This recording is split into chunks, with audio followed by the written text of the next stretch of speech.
everyone, trust you guys are doing amazing, and in this video I will be talking about a question that has been asked many a times, and that is how to calculate your comprehensive rating scale score. So how to calculate your CRS and express entry score and know that where you stand. So I'm going to give you a brief about how you can calculate, and then it will be easy for you. And after this video, if you still have any other question, please feel free to let me know. So it's very obvious that if you'll get a high comprehensive ranking system score, it will be beneficial for you, and the chances of getting an express entry, the chances of getting an invite are way higher than if your score is low. So 1200 are the total points, out of which usually most applicants are somewhere under 500, and I'm talking about the general express entry. I'm not talking about PNP, wherein you get extra points and then the score goes up, but eventually you have to apply into PNP, so that doesn't matter in the regular scale. Now the express entry managed programs will be the Canadian experience class, the federal skill worker program, the federal skill trades program, and then PNP, like I talked about, right? But that's a different thing. So if you are in PNP and if you feel your score is already 1000 and above, that's okay, but you're going to still go into a particular province because those points have been given to you by that PNP, by that province, because you want to come there. So I'm not talking about PNP here, I'm just talking about how can you calculate your score, and I'm going to talk about each and everything, and then let's see how this works. Okay, and if you again have any points, please feel free to drop an email or a comment here, and then I would be more than happy to help you. Now the ranking system, let's understand what is this ranking system here. Now the first thing when it comes to calculating your score is it whether or not you should be including your spouse. Now obviously this is for those who are married and who are planning to include your spouse. So you do not have to include your spouse if they're already a Canadian citizen or a permanent resident. Then you do not have to worry about including them in your express entry pool score while calculating it. So including a spouse on your application, and this is very important, please listen to this carefully, it means that you will be eligible for 40 fewer points than any single applicant who will be applying. And obviously these points can be covered when you have a category wherein you can add your score of your spouse in terms of your language or whatever. Now why 40 less points and how? Don't just get startled, oh my god, it's better we apply as individuals rather than as married or whatever. So just do not get confused, just relax. Let me take you step by step through this process, and then it will give you a better picture or better idea of how things work here.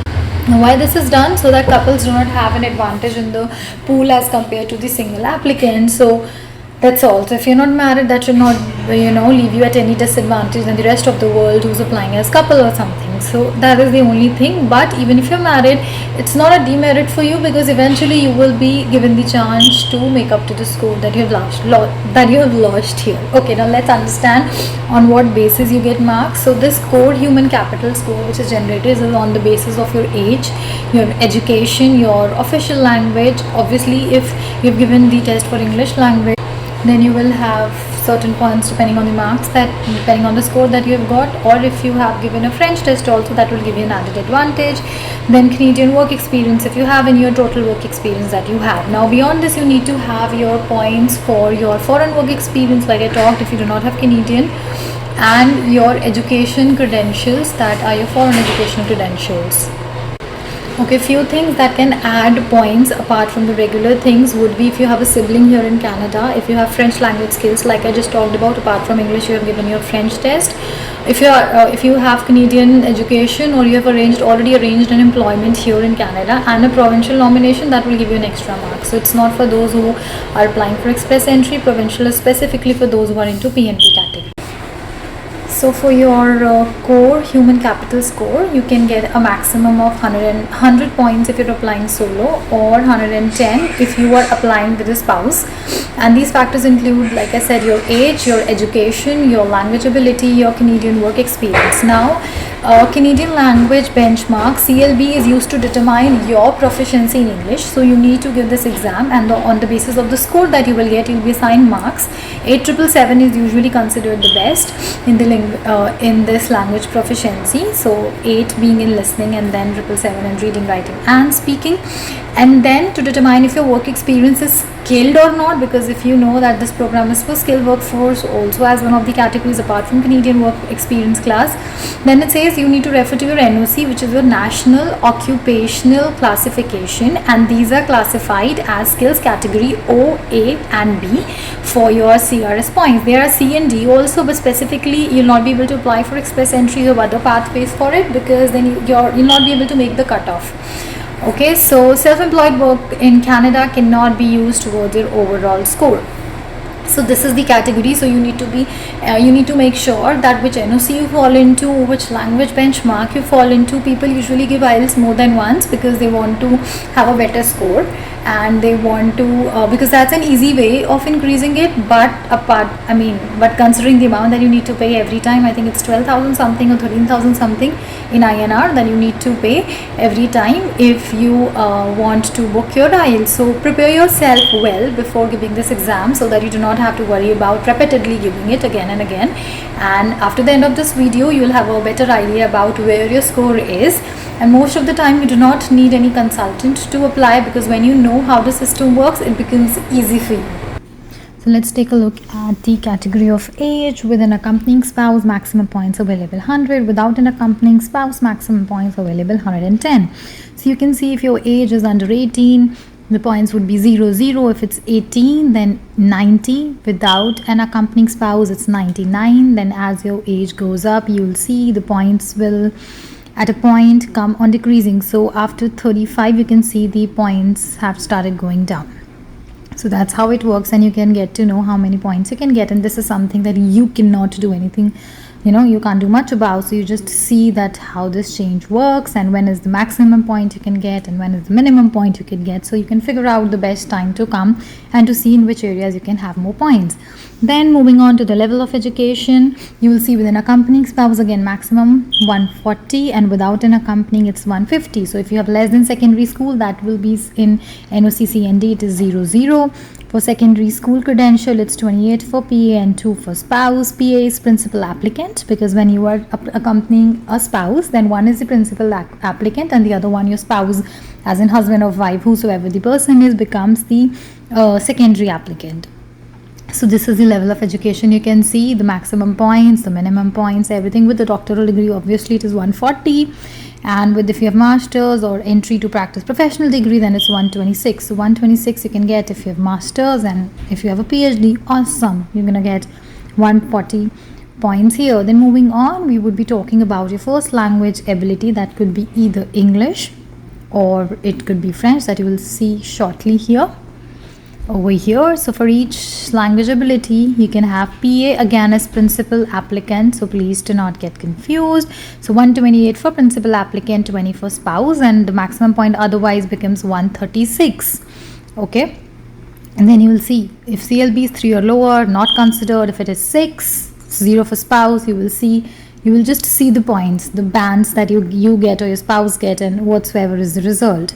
Moving on to your second language, again, if you are your spouse is accompanying you, it will be 22 points maximum, 24 otherwise, and you will see the CLB score that you're going to score and the points you're going to get against it. So that's how it works.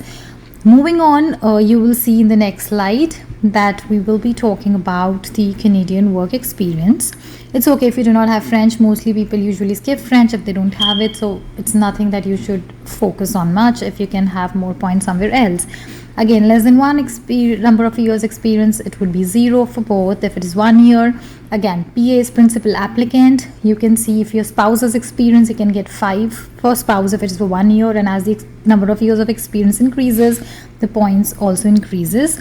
So that's how it works over here. Next, we'll be talking about the skill transferability factors, your skills in terms of your education and Canadian work experience. That'll be next. Okay, if that was a lot for you to take in, then please pause and see the category that you fall into. For example, you want to see the age, the points that you can get for age, And just never mind, just take a look at it, and I am gonna have a link in the description where you can click, put in all the details and get your score. So these slides or whatever these screenshots were here so that you can have a better idea of your score. Now moving on, two important things that are still left. One is the skill transferability factors. Now what do you mean by this? So there are 5 combinations basically, and you can get a maximum of 50 points for each combination. And even if you're going to get, let's say with a let me just confirm, yeah, and even if you get let's say even if you get more than 100 points in total, only 100 points will be awarded. So let's say you end up getting 150 points, then no, 100 is the maximum you can get, and any point that you cross over it will make no sense. So let's just take a look at it and you will understand it better.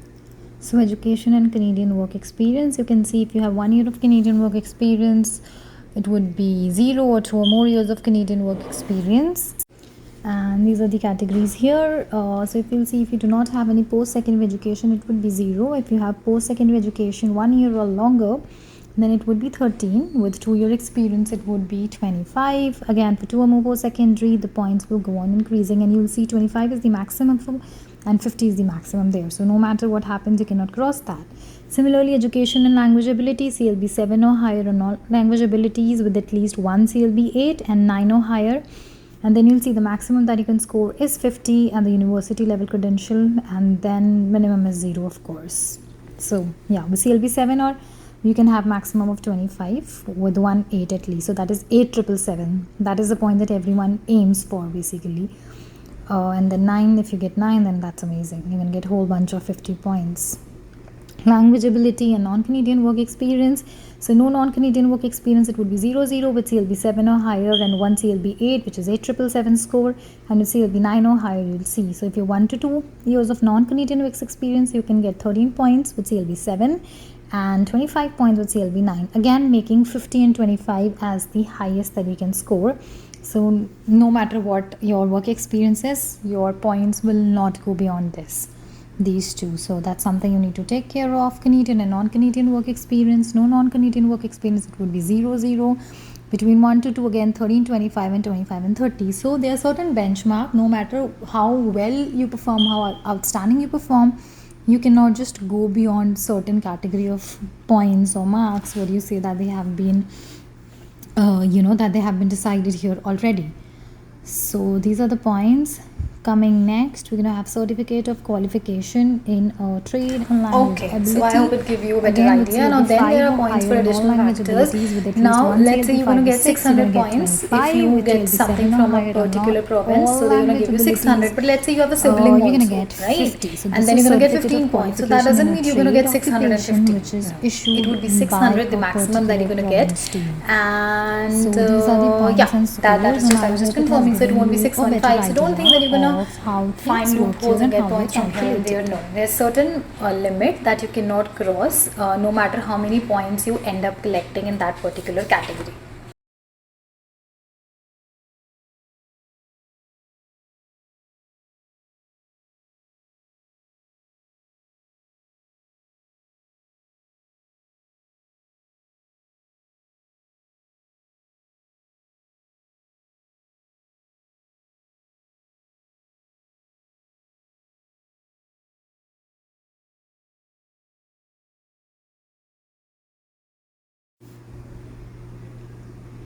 Okay, now let's check this. Provincial Nominee Program Nomination Certificate. You're going to get 600 points except from Quebec if you get for your PNP.